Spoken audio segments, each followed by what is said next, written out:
eventually to be seen. So what they decided, they're going to take one platoon of riflemen and one squad, a mortar squad. And being our mortar squad was the best, we were picked to go on a patrol with them. And it was quite a ways in beyond our positions. And our company commander was assigned a jeep, but he rarely had it. We rarely saw it. But at this time, he happened to have it. And we were going to carry quite a bit of mortar ammunition. And the mortar nut, so they figured they were going to take the jeep as far as they could. And then walk in the rest of the way. So we loaded our mortar and mortar ammunition in the jeep. And our squad, our mortar squad, we rode in the jeep part of the way with we're in the rifleman platoon, and of course they were hiking in there. And it was quite a few miles into German territory. And we got up closer to it, we left the jeep because they couldn't take it in there close, and then we hand carried whatever, our mortar and ammunition in there. And what we're trying to do is get close to this observation post, which was on top of a high hill, pretty steep going up to it. We're trying to get as close in before they detected us, because we kind of thought they would have outposts, out of ways. But they didn't. For some reason or other, they didn't have an outpost. So we got in before, and they still didn't. It was pretty heavily wooded and a trail coming up through the hill.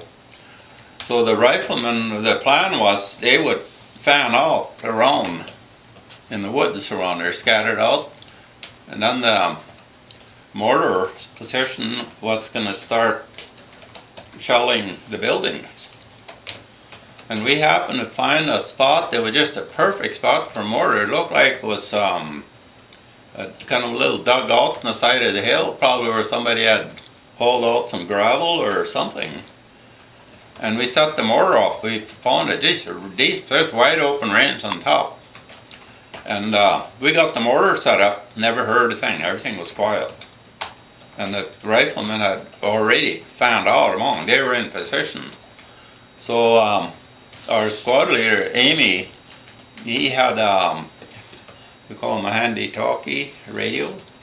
They're short range, and then we had one on the mortar position. And he crawled up a ways with the field glasses to see what he could see. Well, he could see the building. So he was on, we were talking on the radio, and he said, fired 3 rounds of white phosphorus to zero in on the building. Usually fired 3 rounds of white phosphorus, like white smoke. Phosphorus? Huh? Was it phosphorus? White phosphorus is what it was. Mm-hmm. It's a chemical, and we don't want to get too close to it. We used to fire bracketing, they call it. One here, one over here, then we'd put one in the middle, then we'd tell what we were hitting. Then we'd use high explosive after that. So we're going to fire our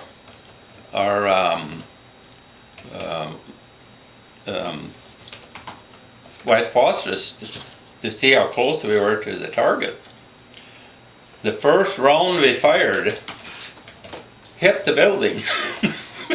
It just happened to hit the building right square with the zeroing in. And he was up there and he said, "Well, he hit the building." He said, "Just fire, go firing high explosive as hard as you can." And we started pumping rounds as hard as we could, one on each side of the mortar, and they were hitting the building. Every one of them. We were just pure luck. He hit it the first time. Anybody in the building?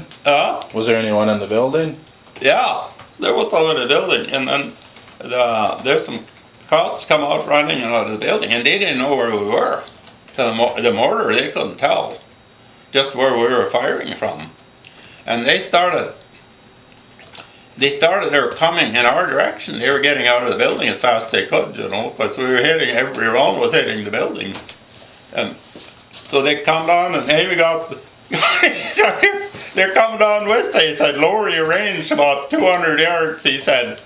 And so we quick cranked up the mortar to lower the range, and we started firing, and we hit between them and us with the mortar rounds. They turned around and took off, went the other direction again, back toward the building, and then we could crank down again and started on the building. And this one guy in our mortar squad, he got so goddamn scared. He pretty near froze, and his job was pulling, you know, on the mortar rounds, they're like a rocket thing. They got increments on it and everything, and there's a safety pin in them. You pull that, and then we drop it in the mortar, and it hits the bottom, it fires, and his job was pulling pins and handing them, and he got so petrified that he wasn't able to pull pins, and we kept on, pull pins, pull pins, pull pins, he said, and we kept firing as fast as, I don't know how many rounds they put that on, we were really plastered, and then all of a sudden, we had a defective round, and we dropped the short round, they call it. They landed between us and the target. Well, the minute that happened, they knew where it was coming from, see? And then it would be just a matter of before artillery would zero in on the mortar, because they went after right away. So this second lieutenant was in charge. He wasn't our platoon, he was one of the rifle platoon leaders. He come running over, he said, get the hell out of here, he said. Pull that mortar out and get the hell out. And the base plate, it was, you know, when they fired the mortar, it went in the ground. It kept pounding in, and it just, and we tried to get them. We took the base plate, and the mortar was separate. And we pulled the mortar off the base plate, and we couldn't get the base plate out. It was stuck so doggone hard, and it's finally got so goddamn excited. Get the hell out of here, he said.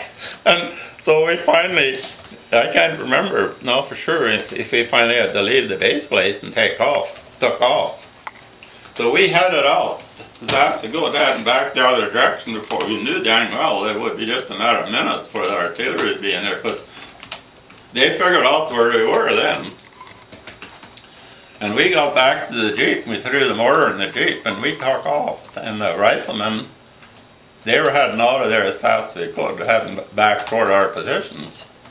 And we had the mortar tube, and we had to get back to our position. The mortar tube got so goddamn hot you couldn't touch it from the firing. And this got it looks almost like cold chrome plating on the inside of the barrel. And we took it back and looked, and that started peeling off. It ruined the mortar.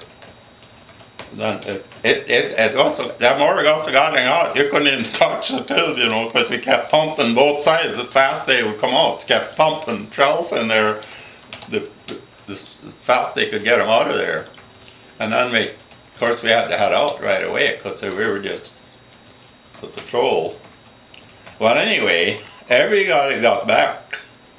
The whole patrol got back to our unit again, and nobody got hit. So we were really lucky that time. And then this was supposed to be, you know, that far in on a combat patrol going taking out a mortar. This was kind of supposed to be a big deal. So that lieutenant that was in charge of the riflemen, he was written up for the Bronze Star for leading this patrol. Oh.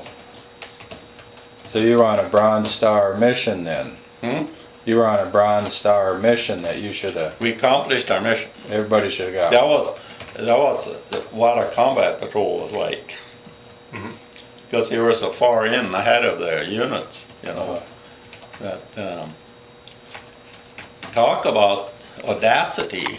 I bet those Krauts thought, those guys, Americans, they must be crazy that they would send a combat patrol in that far to go after them.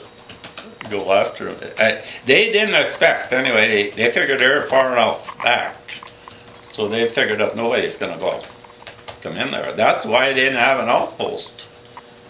Well, I think they learned their dang lesson. No matter how far back they were, they better have have their outposts out. If they had had outposts out, we probably would have really got in trouble because, you know, because we didn't have, as far as defending ourselves, you know, that small unit, they could have trapped us maybe in a hurry, but so just speed was the whole thing, mobility. That one mission we had that, so then we were kind of heroes then because we went and took out this Alvarezan post.